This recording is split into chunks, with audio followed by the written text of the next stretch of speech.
Alright, I'm not a spa expert or anything like that, but I've worked on this spa a couple times and I had to try and figure this out for myself the first time. Maybe this will help you. So, this is a Freeflow spa. As far as I know, as far as somebody said, they're the same as a Dreammaker spa. And I've had to replace this motor already once. The motor you have may not look like this one, but here's the numbers. Let me get this thing focused for you, nice and clear. Here's the numbers. Here's the here. You can pause the video. This is the motor I replaced from the original one. And it's actually, this is probably more pertinent information here.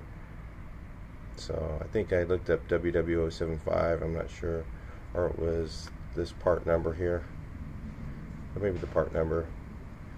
But this one is 7.5 amps. The original one was 10. Or 9 or something like that. I couldn't find one with the same number, and just so you know, it does work the same. Apparently, what I found out from working on this thing is, like I said, I'm no expert. I just kind of figured this out myself. Is that the spa motor, as long as it puts out, I think, what was it, about the same amperage. It says about the same water volume.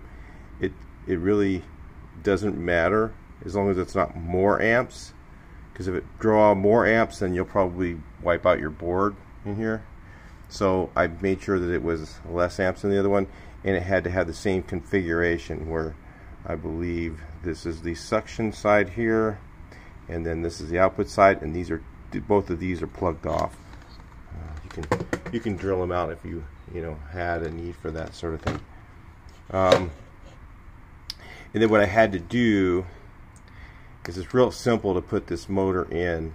Okay, I had to just wire nut these on here. I know that's not really, it's not really a big deal if they're wire nutted like that.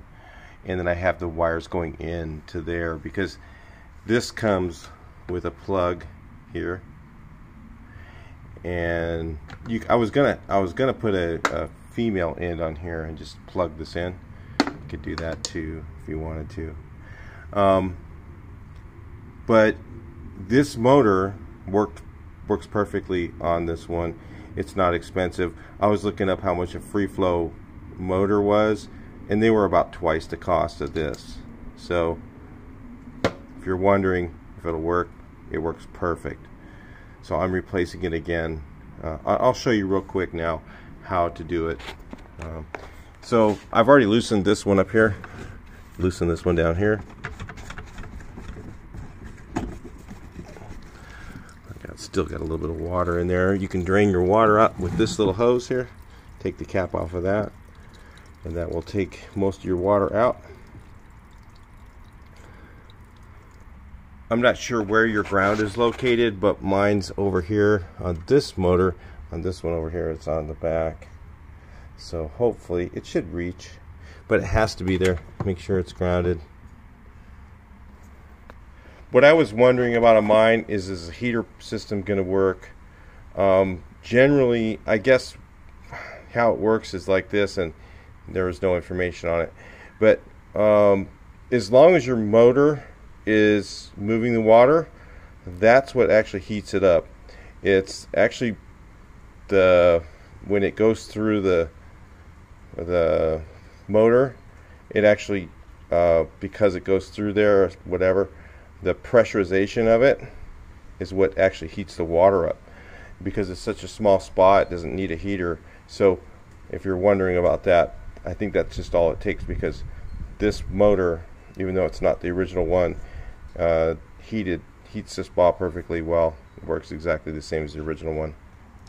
And I need to loosen up this one, and there's another one on the other side just like it. Let's see if I'm lucky. Maybe not. See, it's slotted. I don't know if the other motors were that way, but this one is. My bad, there's one more back here. I love the Black Widow webs, huh? Just dig in there and get in there and do it.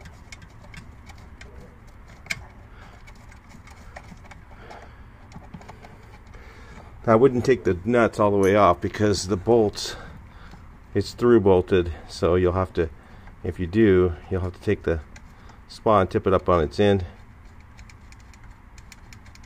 Not a big deal, but man, I have to do it anyway. I think this one is fixed. It'll move. Let me move that one out of the way. Then again, it's up to you. You might want to take your original cord and just cut it. And then, remember, black's always going to hook to black. White's your neutral. Okay. And gray is ground. So, anyway, keep them in the right place. Don't hook it up wrong. It's really not hard. If you want to, last time I did it, I pulled the cover off, so, and we connected it to the board. I don't know what we did, but it's been a while. But I would just cut it here and then connect up your wires, and then reverse procedure. Just put this back in, hand tight, and tighten up your 3 mount bolts, and you're done. It's really not hard to do. Could save you a few bucks. Probably those spa guys probably charge a lot for it. So anyway, let's get in there and check it out. First thing we got to do is lop off this thing, that cord end there. I got these nice cutters from Harbor Freight. They're actually pretty good. Doyle brand. Look at that. Works good.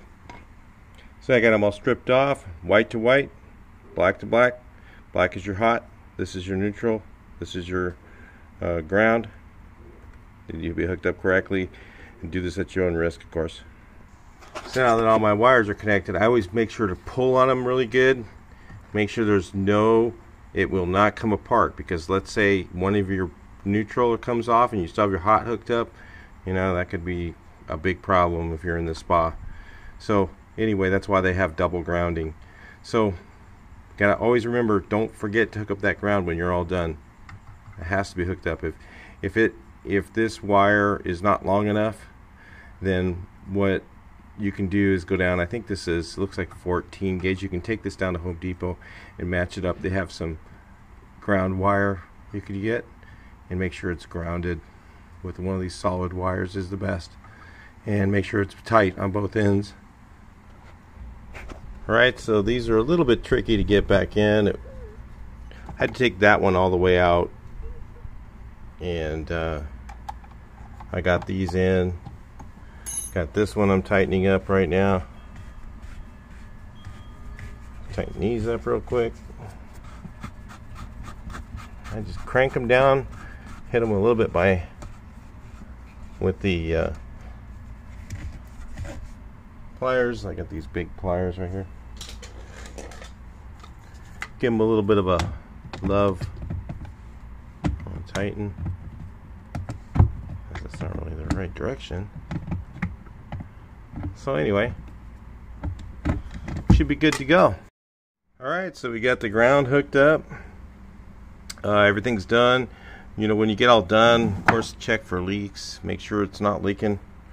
I'll do that myself later. Once I get the spa full of water, which is going to take a few hours, so I'm going to spare you guys the details of that. But anyway, hopefully you like, share, and subscribe. Make sure you push the like button on that video.